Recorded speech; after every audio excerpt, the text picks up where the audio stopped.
सुनेंगे। जीवन इंसान की बहुमूल्य दौलत है। जीवन है तो स्वास्थ्य मूल्य है। स्वास्थ्य का मूल्य है। धन और ज्ञान का मूल्य है। जीवन से ही चरित्र, रिश्ते और समाज का मूल्य है। अगर हाथ से जीवन छिटक जाए तो सारी चीजें निरर्थक हो जाती हैं। मार्क ट्वेन ने अपनी पत्नी के लिए कहा कि मेरी पत्नी जहाँ रहती थी वही मेरा स्वर्ग होता था।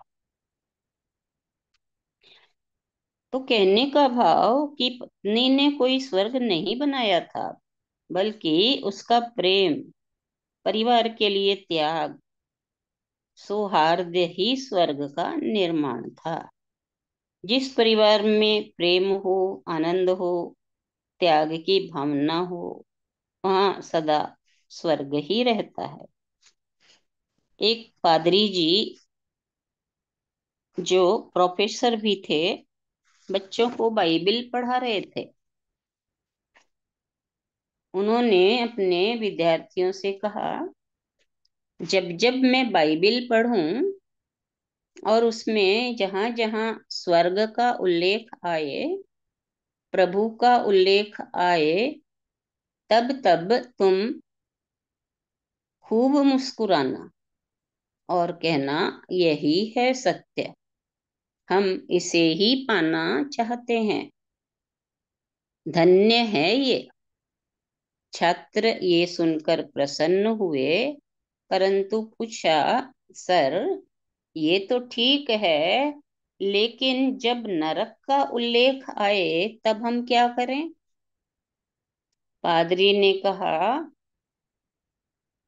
जब नरक का उल्लेख आए तो कुछ करने की जरूरत नहीं है। उन पंक्तियों से जितना जल्दी आगे निकला जा सके उतना बेहतर है, क्योंकि नरक में तो हम जी ही रहे हैं। नरक को बनाने के लिए कोशिश करने की जरूरत नहीं है, स्वर्ग बनाने के लिए पहल करनी है। सच्चाई तो ये है, इंसान का जीवन तो कृषि भूमि की तरह होता है, जिसमें अगर अच्छे बीज बोए जाएंगे विचारों के तो अच्छी फसलें उगेंगी, अन्यथा झाड़ झंखाड़ को तो उगने से कोई रोक नहीं सकता। एक ओर तो हमें अच्छे बीज बोने होंगे, दूसरी ओर से जंगली घास, बबूल के कांटों को निकालना होगा। अपने जीवन में प्रेम, शांति, करुणा, आनंद, प्रसन्नता के बीजों का रोपण करना होगा और हिंसा, क्रोध, ईर्ष्या, नफरत के कांटों को जीवन के खेत से काटकर हटाना होगा। हर व्यक्ति स्वर्ग पाना चाहता है, पर बनाना कोई नहीं चाहता। जिसने वर्तमान जीवन को स्वर्ग बनाया है, उन्हीं को मरने के बाद स्वर्ग मिला करता है।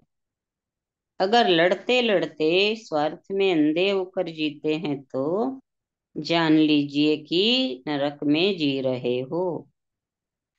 मेरे लिए स्वर्ग और नरक केवल शब्द हैं। जीवन को समझने के लिए प्रतीकात्मक रूप से वे स्वर्ग और नरक के आधार हैं। स्वर्ग और नरक एक अवस्था है, जीवन को दी गई एक व्यवस्था है। हम ही स्वयं फैसला करें कि हमारा जीवन कैसा हो। जीवन तो बांस का टुकड़ा है। ये आप पर निर्भर करता है कि उससे आपस में लड़ते हो या शव को जलाते हो, या सुरों को साध कर बांसुरी बना लेते हो। जीवन की धन्यता भी इसी में है कि उसे बांस का टुकड़ा न रहने दें, अपितु बांसुरी बनाए। बांसुरी भी इसलिए बनानी चाहिए कि व्यक्ति अपने जीवन में अधिक से अधिक मुस्कुराने की आदत डालकर आनंद भाव का संचार कर सके। इतना ही लेंगे।